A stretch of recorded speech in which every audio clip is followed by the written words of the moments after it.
और एक और बड़ी खबर आपको बता दें, यूपी की राजनीति पिछले कुछ हफ्तों से चर्चा का केंद्र बनी हुई है।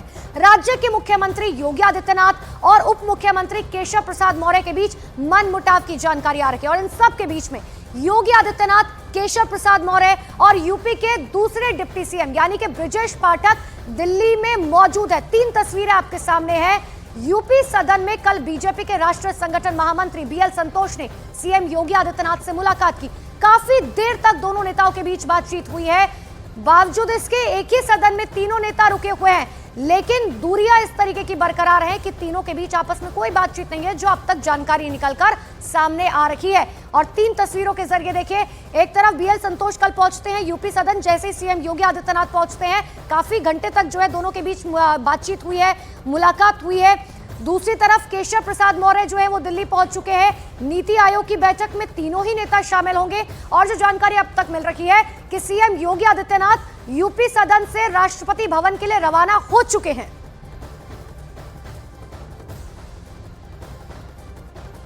तो बड़ी जानकारी, 3 तस्वीरें आपके सामने दिखा रहे हैं। 3 तस्वीरें आपके सामने है, जहां पर देखिए कि आखिर यूपी की सियासत किस तरीके से केंद्र बिंदु बनी हुई है। सीधे ग्राउंड पर लिए चलते हैं। अमित सिंह लखनऊ से मेरे साथ बने हुए, यतेंद्र शर्मा बीजेपी दफ्तर से मेरे साथ बने हुए और मानव यादव मेरे साथ यूपी भवन दिल्ली से बने हुए। सबसे पहले मैं मानव का रुख कर लेती हूँ। मानव, अभी जो जानकारी मिल रही है कि सीएम योगी आदित्यनाथ यूपी भवन से निकल चुके हैं राष्ट्रपति भवन के लिए।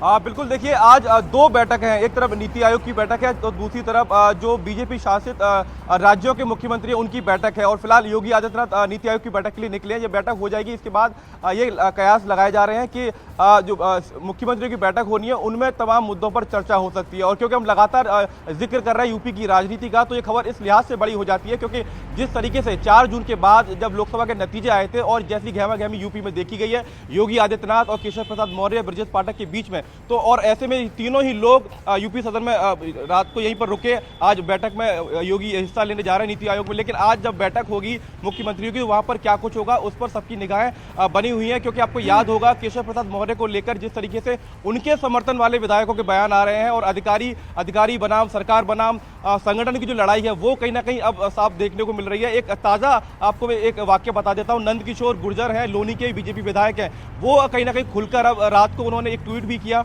उससे पहले उन्होंने बाकायदा बयान भी दिया। तो इस तरीके से केशव प्रसाद मौर्य के समर्थन में भी तमाम बीजेपी विधायक खड़े होते हुए दिखाई दे रहे हैं। तो अब ये लड़ाई कहीं ना कहीं बड़ी होती दिखाई दे रही है और बड़े नेताओं की, यूपी के बड़े नेताओं की दिल्ली में मौजूदगी बताती है कि कुछ बड़ा हो सकता है यूपी में। साथ ही साथ एक जानकारी और दे दूं कि 48 घंटे के भीतर जो सूत्र में बता रहे हैं कि मोहन भागवत से भी मुलाकात योगी आदित्यनाथ कर सकते हैं। ये बड़ी जानकारी आप दे रहे हैं कि 48 घंटे के अंदर अंदर यूपी में कुछ बड़ा हो सकता है और इसकी सुगबुगाहट तो पिछले 1-1.5 हफ्ते से हम लगातार देख रहे हैं, जब केशव प्रसाद मौर्य कह चुके हैं संगठन बड़ा है। मेरे सहयोगी बीजेपी दफ्तर से यतेंद्र शर्मा लगातार बने हुए। यतेंद्र, आप पिछले 1.5 हफ्ते से लगातार इस खबर को कवर करें, अंदर से क्या जानकारी है? क्योंकि अगर 2 चीजों को मिलाकर देखा जाए, एक तरफ बीएल संतोष जो है मुलाकात करने के लिए पहुंचते हैं सीएम योगी आदित्यनाथ से, दूसरी तरफ केशव प्रसाद मौर्य, ब्रजेश पाठक दोनों यहां पर मौजूद है, लेकिन उनकी मुलाकात किससे होनी है? क्योंकि एक तरफ योगी आदित्यनाथ कहा जा रहा है अमित शाह से भी मुलाकात करेंगे, जेपी नड्डा से भी मुलाकात करेंगे। देखिए, जहाँ तक उत्तर प्रदेश के घमासान की बात है तो ये बात सही है कि सीएम और दोनों डिप्टी सीएम की अनबन लगातार सामने आ रही हैं और हर किसी से शिकायत है। जहाँ मुख्यमंत्री को दोनों उप मुख्यमंत्रियों के व्यवहार से शिकायत है, तो वहीं दोनों उप मुख्यमंत्रियों को सीएम के व्यवहार से शिकायत है कि वो उनकी सुनते नहीं है, उनके विभाग में उनके अधिकारी उनके नहीं सुनते हैं। तो इस तरह की शिकायत है वो आलाकमान से करते आए हैं और पिछले कुछ दिन पहले भी की गई थी। अभी प्रदेश कार्यकारिणी की बैठक हुई थी जिसमें लखनऊ में जो बैठक हुई थी उस वक्त भी ये सब बातें सामने आई, लेकिन उसी वक्त आलाकमान ने साफ निर्देश दे दिया था कि कोई भी सार्वजनिक तौर पर बयानबाजी नहीं करेगा। हालांकि उसके एक दिन बाद ही केशव प्रसाद मौर्य ने ट्वीट कर दिया था कि संगठन सरकार से बड़ा है। टेक्निकली देखा जाए तो इस लाइन में कहीं कोई प्रॉब्लम भी नहीं है। संगठन की वजह से ही सरकार होती है, सरकार बाद में आती है, संगठन पहले बनता है। संगठन की मजबूती सरकार का स्वरूप तय करती है कि किस राज्य में संगठन मजबूत है तो वहां पर किस तरह से सरकार आ सकती है। तो टेक्निकली केशव प्रसाद मौर्य ने एक ये ट्वीट किया जिसके बाद हलचलें तेज होगी, लेकिन सार्वजनिक तौर पर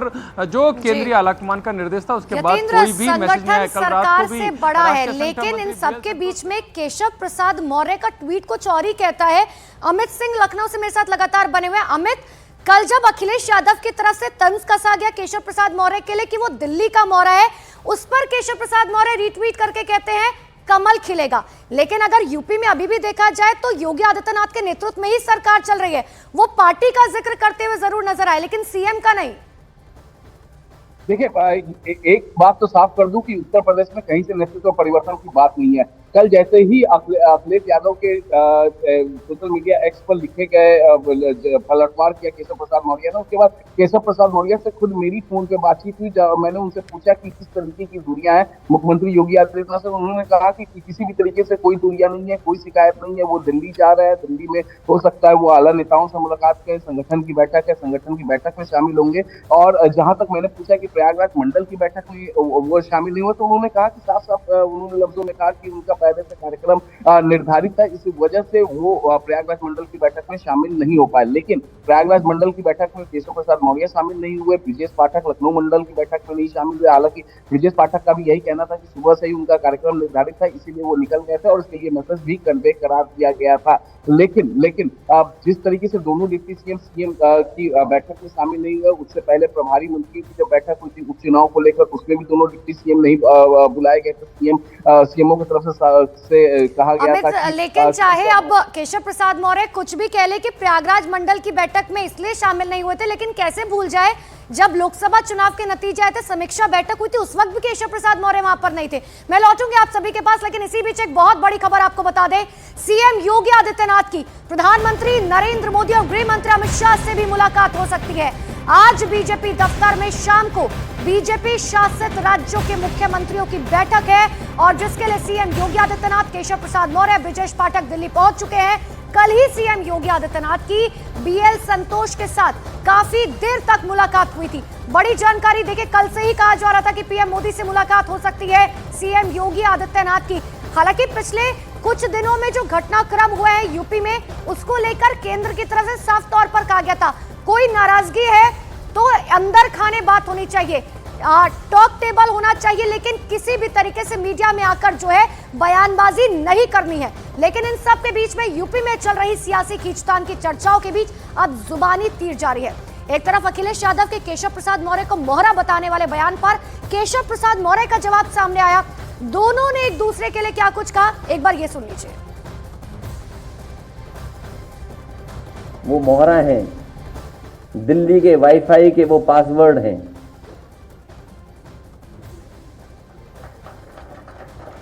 ये नई तरह की टेक्नोलॉजी, तो टेक्नोलॉजी के हिसाब से बोलना पड़ रहा है। आप समझ गए होंगे कौन मोहरा है। सुनने में आया कि मौर्य जी मोहरा हैं, दिल्ली के वाईफाई के पासवर्ड हैं। अगर दिल्ली वाले किसी से मिलते हैं तो लखनऊ वाले भी मिल रहे हैं किसी से। श्री अखिलेश यादव जी पिछड़ों के, दलितों के सदा विरोधी रहे हैं और वह स्वयं कांग्रेस पार्टी की मोहरा है। तो केशव प्रसाद मौर्य साफ तौर पर कह रहे हैं कि देखिए प्रयागराज मंडल की बैठक में इसलिए शामिल नहीं हुआ, कोई काम था, लेकिन पिछले कुछ दिनों से जो बयानबाजी हुई है वो तमाम सवाल खड़े करती है। मेरे सहयोगी मानव, यतेंद्र और अमित लगातार बने हुए, एक बार मानव का भी रुख कर लेते हैं। मानव, जो जानकारी आप दे रहे थे, मोहन भागवत से मुलाकात हो सकती है अगले 48 घंटे में, जो है यूपी में कुछ बड़ा हो सकता है। अंदर खाने क्या जानकारी, क्या कुछ बड़ा हो सकता है? बीएल संतोष क्योंकि संगठन के महामंत्री हैं, राष्ट्रीय महामंत्री हैं, तो उनकी जो मुलाकात है वो ज़्यादातर जोड़ के देखी जा रही है कि यूपी में जो 10 सीटों पर उपचुनाव होना है उसके संबंध में बातचीत उनसे हुई है, जो जानकारी में मिल रही है। इसके साथ साथ कुछ टिकट बंटवारे को लेकर भी बातचीत कल योगी आदित्यनाथ की बीएल संतोष से हुई है। लेकिन जो जानकारी मिल रही है कि योगी आदित्यनाथ की मुलाकात दिल्ली में और तमाम आरएसएस के बड़े नेताओं से हो सकती है, आरएसएस के तमाम लोगों से हो सकती है, जिसमें मोहन भागवत का नाम लिया जा रहा है। इसके साथ साथ प्रधानमंत्री मोदी की मुलाकात शाम को हो ही सकती है, क्योंकि जब बीजेपी शासित राज्यों के मुख्यमंत्री वहां पर पहुंचेंगे तो क्योंकि जैसी हलचल यूपी में देखने को मिल रही है तो उसके बाद ये कयास लगाया जा रहा है कि योगी की मुलाकात मोदी मोदी जी से वहां पर हो सकती है। तो जी। तमाम चीजें हैं और आप एक नजर डालें कि पूरे देश में अगर आप देखेंगे तो सबसे जो संगठन का जो तंत्र है वो बीजेपी का सबसे मजबूत माना जाता है। और लोकसभा चुनाव के बाद ये पहली बार ऐसा देखा जा रहा है कि बीजेपी के किसी राज्य में सरकार है और वहां पर इस तरीके से खबरें आ रही है कि संगठन बनाम सरकार की संगठन लड़ाई जो है वो सरकार से बड़ा है, ये बात कई बार हम सुन चुके हैं। लेकिन यतेंद्र मेरे साथ लगातार बने हुए। यतेंद्र, एक वो तस्वीर भी सामने सबके याद आती है जब कहा जा रहा था कि सीएम योगी आदित्यनाथ जो है मुख्यमंत्री पद के उम्मीदवार नहीं होंगे। पीएम मोदी से मुलाकात होती है, कंधे पर हाथ रखकर जो है सीएम योगी आदित्यनाथ के साथ पीएम मोदी जा रहे हैं। उसके बाद सभी बातों पर विराम लग गया। लेकिन आज जो मीटिंग होनी है, अगर होती है ऐसे में पीएम मोदी और सीएम योगी आदित्यनाथ की, तो शायद कई बातों पर जो है विराम लग जाएगा।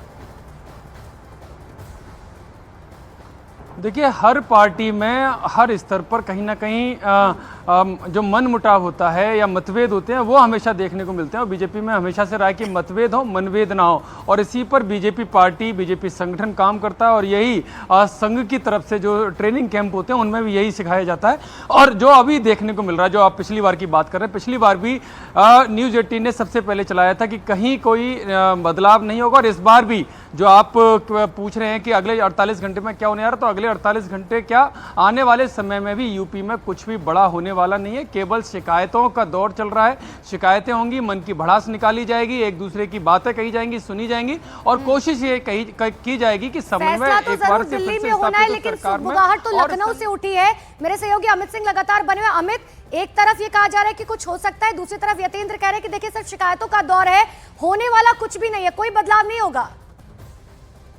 जी हाँ, बिल्कुल अनुपमा, तो एक बात क्या क्लियर कर दूं कि किसी भी तरीके से कोई बदलाव नहीं होने जा रहा है। जो उपचुनाव होंगे 10 विधानसभा सीटों पे, वो उसकी पूरी तरीके से फुल फ्लेज चार्ज जो है मुख्यमंत्री योगी आदित्यनाथ को दे दिया गया है। इसके अलावा बता दूं, आज के मीटिंग शेड्यूल पर मुख्यमंत्री योगी आदित्यनाथ बीजेपी के आला नेताओं से मिल सकते हैं, प्रधानमंत्री नरेंद्र मोदी से मिल सकते हैं, लेकिन किसी भी आरएसएस के नेता से फिलहाल उनकी कोई भी मीटिंग का शेड्यूल नहीं है। और ना ही 48 घंटे में वो मोहन भागवत से मिलने का कोई शेड्यूल, इस तरीके का शेड्यूल की कोई जानकारी है। तो बीजेपी के आला नेताओं से मुलाकात उनकी हो सकती है, उनकी मुलाकात प्रधानमंत्री से हो सकती है, संगठन की बैठक में वो शामिल होंगे, नीति आयोग की बैठक में वो शामिल होंगे, और किसी भी तरीके से कोई परिवर्तन नहीं। पिछले कुछ दिनों से हम देख रहे हैं कि लगातार 18 मंडल के नेताओं से, यानी विधायक, सांसद, मंत्रियों से, अमित, लेकिन बीजेपी सरप्राइज गिफ्ट के लिए मानी जाती है और देखना होगा, इंतजार करना होगा कि आखिर कोई सरप्राइज मिलता है या नहीं। फिलहाल के लिए